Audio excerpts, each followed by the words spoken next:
जी दोस्तों, अज दी सजरी सवेर किड्डे खूबसूरत दोस्तों के नाल इस वेले असीं बैठे हाँ ते माहौल नूं वेखो, अल्लाह सोने की फितरत वेखो, सुच्चियां ते सच्चियां जानवरां दीयां आवाज़ां वेखो। ये ऐसा माहौल है कि जिहड़ा दोस्त इस माहौल च सुबह आ जाता है वो बाकी दुनिया के मामलात भुल जाता है, क्योंकि ये माहौल ही ऐसा है। तो अज इस माहौल च बहदिया होया कुछ गल्लां जिन्हां दा मैं सरनामा रखिया सच्चियां गल्लां। वो किहड़ियां गल्लां ने जिहड़ियां हर बंदे दे काम आउण वालियां ने, क्योंकि हकीम साहब साडे कोल बैठे ने। तो हकीम साहब अगर किसी गल च तुसीं समझो बई ये तुहाडी धर्म के मुताबिक ठीक नहीं तो तुसीं मैनूं ये भी कह सकदे जी हसनैन साहब ये तुहाडा तजर्बा तुहाडी काढ़ जिहड़ी है ठीक नहीं। ते मैं इत्थे कहांगा कि वाल शंगार ने सिरदा हुंदे, वाल शंगार ने सिरदा हुंदे, ला के तेल ते नहाइए। वाल शंगार ने सिरदा हुंदे, ला के तेल ते नहाइए। होण जे वाल ना सिर दे उत्ते कंघी कदे ना वाजी। होण जे वाल ना सिर दे उत्ते कंघी कदी ना वाजी। वाह जी वाह, बल्ले बल्ले बल्ले। ते जिस घर गोश्त पक्या होवे, जिस घर गोश्त पक्या होवे कुंडियां मारो खांदे। जिस घर गोश्त पक्या होवे कुंडियां मारो खांदे।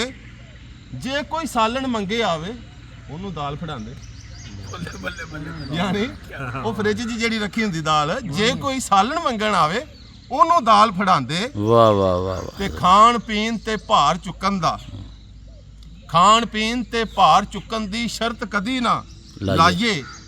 खाण पीण ते भार चुकन दी शर्त कदी ना लाइए। मुड़का जदों भी आया होवे उस वेले ना नाइए। क्या बात है। वाह वाह वाह। मुड़का जदों भी आया होवे, यानी नवीं साडे जिहड़े बच्चे इन्हां नूं दसीए आ जिहड़ा साडा पसीना इहनूं मुड़का कहंदे ने पंजाबी च, कि मुड़का जदों भी आया होवे उस वेले ना नाइए। पुछदे नहीं हमसायां दा जो हाल हवाल हमसाए। पुछदे नहीं जो, पुछदे नहीं हमसायां दा जो हाल हवाल हमसाए।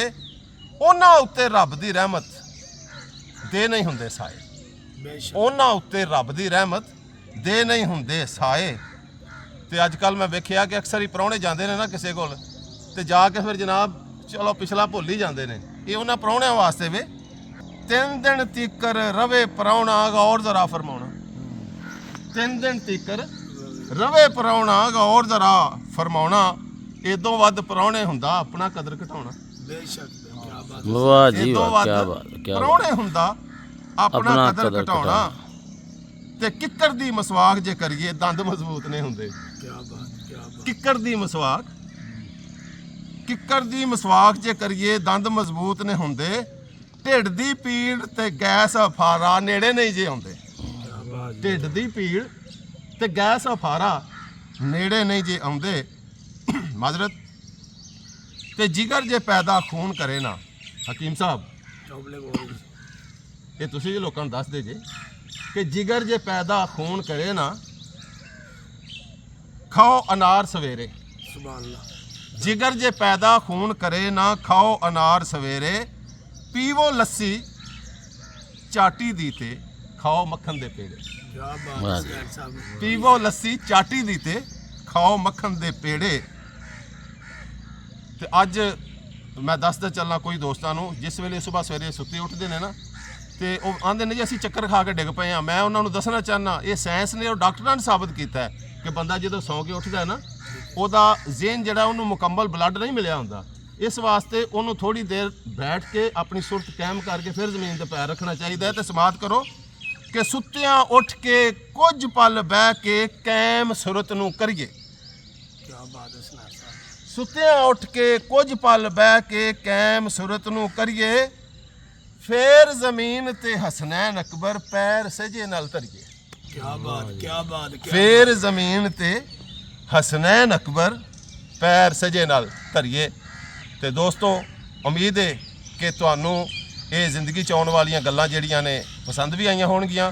ये साडा मौजू हुण तुर पिया ते इंशाअल्लाह उम्मीद रखो बहुत जल्द असी ਜਿਹੜਾ ਦੂਸਰਾ ਇਹਦਾ ਪਾਰਟ, ਫਿਰ ਤੀਸਰਾ ਇਨਸ਼ਾਅੱਲਾ ਅਸੀਂ ਕੋਸ਼ਿਸ਼ ਕਰਾਂਗੇ 100 ਪਾਰਟ ਤੁਹਾਨੂੰ ਇਹ ਦਈਏ। ਰੱਬ ਰੱਖਾ।